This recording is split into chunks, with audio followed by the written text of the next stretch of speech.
ചില ആശയങ്ങൾ വാളിനേക്കാൾ ശക്തമാണ്.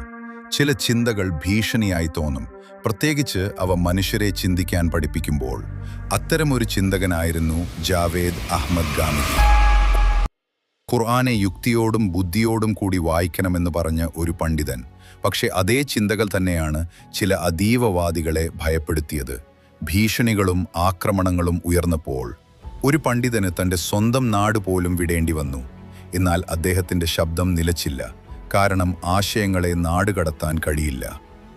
ആക്രോശവും മതവിഭജനവും പലപ്പോഴും ശക്തമായി സംസാരിക്കുന്ന ഒരു കാലത്ത് ശാന്തമായ ശബ്ദത്തോടെയും ആഴമുള്ള ചിന്തയോടെയും സംസാരിക്കുന്ന ഒരു പണ്ഡിതൻ ലോകത്തിന് മുന്നിൽ ഉയർന്നു.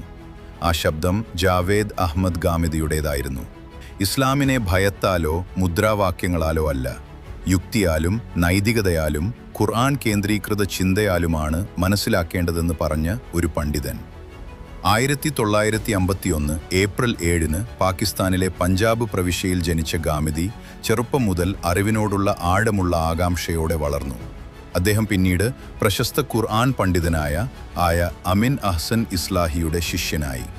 ഈ ഗുരുവിൻ്റെ കീഴിൽ അദ്ദേഹം വർഷങ്ങളോളം ഖുർആൻ പഠിക്കുകയും അതിൻ്റെ അർത്ഥഘടനയും സന്ദേശവും ആഴത്തിൽ മനസ്സിലാക്കുകയും ചെയ്തു. കാലക്രമേണ ഗാമിദി ഇസ്ലാമിനെ വിശദീകരിക്കുന്ന ഒരു വ്യത്യസ്തവും യുക്തിസഹവുമായ സമീപനം അവതരിപ്പിച്ചു. അദ്ദേഹത്തിൻ്റെ അഭിപ്രായത്തിൽ ഇസ്ലാമിൻ്റെ കേന്ദ്രം ഖുർആൻ തന്നെയാണ്. അതിനെ മനസ്സിലാക്കാൻ മനുഷ്യൻ്റെ ബുദ്ധിയും നൈതിക ബോധവും അനിവാര്യമാണ്. ഈ ചിന്തകൾ അദ്ദേഹം പ്രചരിപ്പിച്ചത് അൽ മൗരിദ് ഇൻസ്റ്റിറ്റ്യൂട്ട് ഓഫ് ഇസ്ലാമിക് സയൻസസ് എന്ന സ്ഥാപനത്തിലൂടെയാണ്. അദ്ദേഹത്തിൻ്റെ ഏറ്റവും പ്രശസ്തമായ കൃതി മീസാൻ, ഇസ്ലാമിക വിശ്വാസങ്ങളും നിയമങ്ങളും ക്രമബദ്ധമായി വിശദീകരിക്കുന്ന ഒരു വലിയ ഗ്രന്ഥം. എന്നാൽ ഗാമിദിയെ വേറിട്ടു നിർത്തുന്നത് അദ്ദേഹത്തിൻ്റെ ചിന്തകൾ മാത്രമല്ല, അദ്ദേഹത്തിൻ്റെ സ്വഭാവവുമാണ്. കഠിനമായ വിമർശനങ്ങൾ നേരിട്ടപ്പോഴും വിരുദ്ധ അഭിപ്രായങ്ങൾ ഉയർന്നപ്പോഴും ഗാമിദി ഒരിക്കലും കോപത്തോടെ പ്രതികരിച്ചിട്ടില്ല. അദ്ദേഹത്തിൻ്റെ ശൈലി എല്ലായ്പ്പോഴും ശാന്തവും മാന്യവും യുക്തിപരവുമായിരുന്നു. അദ്ദേഹത്തോട് യോജിക്കാത്ത പലരും പോലും ഒരു കാര്യം സമ്മതി. വാദത്തിൽ അദ്ദേഹം കടുപ്പമുള്ളവനായാലും സ്വഭാവത്തിൽ അദ്ദേഹം ശാന്തനും വിനയമുള്ളവനുമാണ്.